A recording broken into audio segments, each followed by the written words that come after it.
Оған риза Додзоку ыдыстыра бастайды.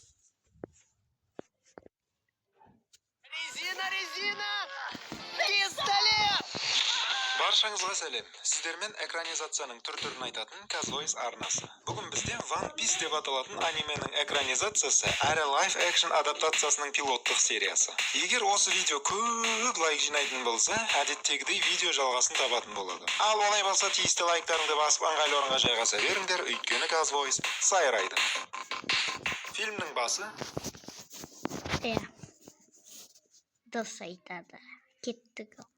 Голд Роджер дейтін пираттардың бас патшасы ұсталып, өлім жазасына кесілмек болып жатқан сценасымен басталады. Вице-адмирал оған соңғы сөзін айтқызады. Төменде тұрған халық оның соңғы сөзі ретінде жиған терген ұрланған қазынаны қай жаққа тығып қойғанын естігісі келеді. Сонда Роджер: теңізге шығып өздеріңіз деңдер, мен ештеңе айтпаймын. Әйтпесе Казвойстың сериясы бір сериямен ғана шектеліп қалады деп мені уайымдағандай жұмбақтап, қазынаның нақты сақталатын жерін айтпай қояды. Содан Роджер тиісті жазасын алып, алаңда өлтіріледі. Оның айтылған сөздері осы сәттен бастап жаңа дәуір, яғни пираттар дәуірін бастап жібереді.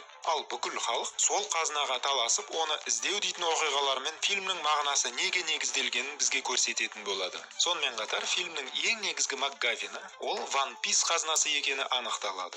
Көз алдарыңда One Piece әлемі. Бұл әлемнің бізден айырмашылығы картасында. Мысалы, біздікі 4 мұхит, 6 материк болса, бұлардікі су арал, су арал және ұзын бір материкті байқаймыз. Мұхиты 4 бөліктен тұрады: оңтүстік, солтүстік, шығыс және батыс.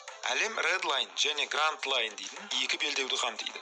Red Line ұзын бір материк болса, Grand Line өзінің қатты ағысымен және неше түрлі су айдағарлары мекендейтінімен ерекшеленеді. Ізделінді One Piece'тің сақталып жатқан жері де осы аймақта деп тұжырымдалады. Голд Роджердің өлімінен соң 22 жыл өтеді. Байқап отқанымыздай, қоғам екіге бөлінген. Біреулері One Piece'ті іздеуші пираттар болса, екіншілері соларды жазалайтын вице-адмирал Манки де Карп басқаруымен құралған теңіз қарауылдары арасындағы қарсылықтар кезеңі орын алуда.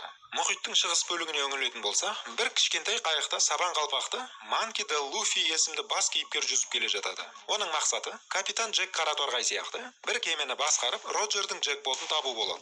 Бірақ мініп алған астауына қарасақ, Луфиға әлі біраз өсу керек сияқты. Сөйтіп жоспарын айтып, бізге мақтанып отырғаны сол еді. Бірінші күн өтпестен бір жұтым қайығын су жұтып алады. Луфи бөшкелердің біріне тығылып аман қалады. Ол бөшке жүзіп барып пираттардың шайқасы өтіп жатқан аймаққа тап болады. Бұл шайқаста Альвида есімді капитан жеңісті қолдан бермей, қарсыластарын тізе бүктіріп, бәрін тұтқынға алып, солардың біреуінен қарақшыларды жазалайтын не қарауыл емес, не қарақшы емес, Руно Зороның қайда екенін сұрайды. Артынша жауапқа қанағаттанбаған Альвида шоқпарымен байқұстың басын қарбызға айналдырады. Едендегі қанды сүртіп алуға Коби есімді кейіпкер жүгіріп келіп, Альвидаға бағынышты екенін көрсетіп сүмірейеді. Сол уақытта жүзіп келген бөшкені пираттар өз кемелеріне жүктеп жатады. Оның ішінде кім бар еді? Луфи. Содан Луфи бөшкеден босап Кобимен танысып алады. Коби пираттарды жамандап, Альвиданың жауыз екенін айтады. Өйткені Кобидің ішіп жеп демалғанына дейін сол шешеді екен. Артынша Коби бүйткен өмірім құрсын деген мұңын айтады. Луфи оны ешкімге бағынбай еркін өмір сүруге шақырады. Әрі қарай 10 жыл бұрынғы Луфидің шикол кезіне ораламыз. Бұл кезде жетім қалған Луфи Шанкс есімді пираттың ер жүректілігіне таңырқап, соған еліктеп артынан қалмай жүреді. Бірақ баланың қауіпсіздігін ойлаған ол Луфиді барынша өзінен алшақтатады. Сонда Луфи сол көзінің астыңғы жағын пышақпен тіліп, "Мені пираттыққа командаңа аласың ба?" деп Шанксқа резюмесін дайындайды. Біле білсек, Шанкстың сол көзінде де 3 түлік тыртық бар. Соны Луфи дұрыс түсінбегендіктен қағынғаны да осыдан деп түсінеміз. Ал мен мангасындағы фотосына қарап, мына тыртық осыдан екен ғой деп түсінемін. Содан тәуелсіз Луфи қашу әрекетін орындап, тілшіге кеңірдегіне жетіп қорылдап жатқан Альвиданы оятып алмай, екеуі саусақтың ұшымен кеменің палубасына көтеріледі. Алайда Луфи солтүстік қай жағында деп сұрай бергенде, Альвида оянып шатақ шығарады. Осы сәтте Луфи Коби мен Альвиданы шағыстырып, ол айтпаған көркем сөздерді құлағына жақтырады. Оны естіп алып Альвида "Дану Гүлбану" деп Кобиді ұрмақшы болады. Ал Луфи алғаш рет өз мүмкіндігін көрсетіп, созылғыштық қасиетімен мақтанып, Альвида мен планктондарды қоректендіреді. Артынша мына болған оқиғалардан соң, Коби бұл кемеде қалушы ме еді? Сөйтіп Коби Луфидің артынан еріп, Альвиданың үстемдігінен босап шығады. Мына жақта Сиксис аралында әлгі Альвиданың іздеп жүрген шашы жасыл, құлағынан 3 сырға, белінен 3 катана салбыраған Руно Зороны көрсете бастайды. Оған қонақ болып жеті мырза айдарлы кейіпкер келіп, Зороға өз кланын жарнамалап тұрады. Сонда Зоро пропустить деп басып жіберіп, онымен семсерін сермесіп сайыса кетеді. Зоро бір катанасын демалысқа жіберіп, екеуімен ғана сайысып, өнерімен мақтанып, жақсы нәтиже көрсетеді. Ақырында Зоро керемет боп тұрған мистер Жетіні 0,5 етіп жеңіске жетеді. Келесі күні Коби мен Луфи ашық теңізде қайықта жүзіп келеді. Осы кезде Коби Луфидің сағыз жұтқан мүмкіндігіне таңғалып, "Нақ мұндай боп қалғансың, туыстарыңның ішінде Рид Ричардс дейтін көкең болған жоқ па еді?" дейтіндей сұрақтарын қояды. Сөйтсе, Луфи жас кезінде Шанкстың миын жеп, "Көзімде тыртық бар, енді батырмын, командаңа мені қосшы" дейтін тақпағын айтудан жалықпаған екен. Шанкс жігітті жігіт етер қасиет оның тек тыртығы емес, барда әліппеңді оқи берсеш деп Луфиді әр ойнатып жібереді. Луфи ренжіп жүріп, қобдишаның ішінен жемісті тауып алып, оның дәмін де татып үлгереді. Біраз уақыттан соң барға Тодзоку бастаған бандит пираттар келіп, Шанкстан виски сұрайды. Шанкс вискидің бітіп қалғанын білдіреді. Оған риза болмаған Тодзоку ыдыстарды сындыра бастайды. Шанкс сабыр дейтін швабрасын қолына алып, еденді өзі-ақ сүртіп тастайды. Бұл көріністі көрген Луфи намыстанып, Шанксты чорт көріп, одан көңілі қала бастайды. Сөйтіп айтарын айтып алып, Луфи кетіп бара жатқанда, Шанкс оның қолынан ұстау арқылы қобдишадағы шайтан жемісін кім жегенін біліп алады. Осы сәттен бастап Луфи шайтанның жемісін жеу арқылы рогаткаға айналып кеткені де анықталады. Содан қайықта отырып, Коби өзінің су қарауылы болғысы келетінін айтады. Сонда Луфи Кобидің арманының орындалуына көмек қолын беретінін айтады. Оған қоса өзі Гранд Лайнның картасын қолға түсіру ойымен Кобидің түрін қайтыс болдырады. Сол уақытта тура Луфи сияқты карьерасы әлі басталмаған Нами есімді қызыл шашты кейіпкер де өз астауында жатады. Сөйтіп қасынан үлкендеу кемені байқап, бос қобдишаны әлдеқандай қылып, екі ақмақты алдау арқылы олардың үлкенірек кемесін иеленіп алады. Намидің шені бір сатыға көтерілді. Құттықтаймыз. Сөйтіп Луфидің де, Намидің де көздегені теңіз қарауылының 153-ші бригадасы орналасқан Шеллстаун аралы екені анықталады. Шеллстаунға жеткенде Луфи мен Коби көптеген пираттардың іздеуде екенін байқайды. Арасынан Багги дейтін пиратты түртіп қоямыз. Кейіпкерлер картаны алу үшін базаға ену керек болады. Бірақ қарны ашып кетті ғой, енді не істейді? Екеуі жақын жердегі шайханаға барып, тәрелкелерді жалауға кіріседі. Сол мезетте кафеден Зоро да табылып, өз олжасын арқалап, ішімдіктеріне тапсырыс бере бастайды. Нами бас айналдыратын аңқауды тауып, сол аңқаудың басын айналдыра бастайды. Зороның қасына кішкентай қыз келіп, өзінің әзірлеген асынан ауыз тиюін ұсынады. Алайда қыз әрі қарай бергенде, пидары көбеймеген Хелмеппо дейтін көтекке соғысып, асын соған таптатады. Қызға тұрып берем деген Зоро одан кешірім сұратқызуға көшеді. Ал Хелмеппо пидарын азайтуын доғарар емес. Сөздің ақыры сайысқа ұласып, арада Зоро мен қарауылдар арасында көпке бір дейтін шакал шайқас басталады. Зоро қылышын шығармастан бәрін бүктей бастайды. Нами да осы сәтті пайдаланып, бір сарбазды шешіндіріп, оның формасын үстіне киіп алады. Коби жер сілкінісін елестетіп, столды пана етеді.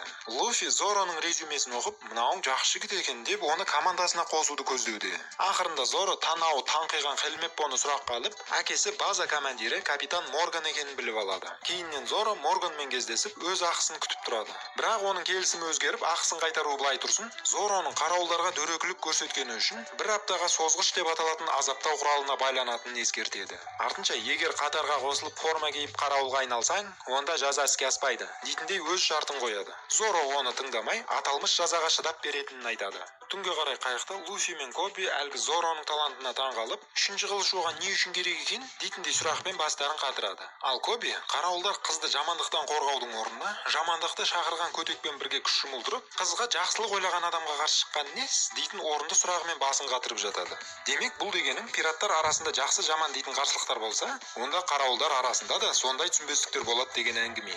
Коби бұның бәріне қапа болып, теңіз әскері болуға талпынысы төмендей бастайды. Ал Луфи, уайымдама, сен жақсыға жақ әскер боласың деп оны жуатады. Ертесіне Зоро жазасын өтеп тұрғанда, қасына тәлпіштенген Хелмеппо келіп, көті қышып Зороға тиісіп кетеді. Мына жақта теңіз әскерінің саптық қадамына ақырын-ақырын қосылып кеткен Намиді байқаймыз. Луфи картаны қолға түсіру мақсатымен кәріз жүйесіне өтіп, Зоро байлаулы тұрған алаңға тап болады. Зороның мықтылығына тәнті болған Луфи оны 0 адамнан тұратын командасына тартқысы келетінін айтады. Сонда Зоро мырс күліп, "Енді сен кеп мазган тоңғайтпаш" дейтіндей жауабын береді. Бұның жұмысы пираттарға қосылу емес, оларды өлтіру болғандықтан Луфидің ұсынысына келіспей қояды. Луфи бопты дейді да оны босатып кетіп қалады. Мына жақта Нами картаны іздеп әлек болып жүреді. Сонда бір сарбаз оны көріп қояды. Нами, капитан Морган Гранд Лайн картасын